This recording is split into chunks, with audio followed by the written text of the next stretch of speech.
It's Thursday afternoon. Morning எனக்கு ஒரு interview இருந்தது. அதுவும் இல்லாமல் லஞ்சுக்கு வந்து மித்தோட கசின் அவங்க ஒய்ஃப் வரேன்னு சொல்லியிருந்தாங்க.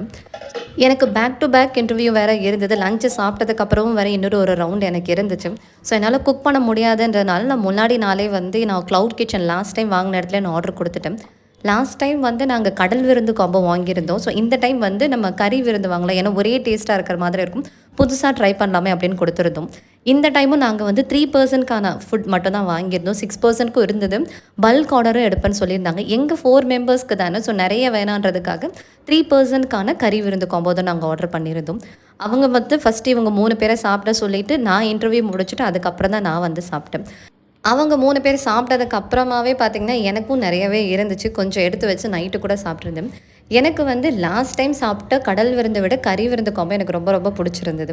ஸோ எங்களோட டீட்டெயில்ஸ் நான் வந்து கமெண்ட்லேயும் டிஸ்கிரிப்ஷன்லேயும் கொடுக்குறேன். உங்களுக்கு வேணும்னா நீங்கள் ட்ரை பண்ணி பாருங்கள்.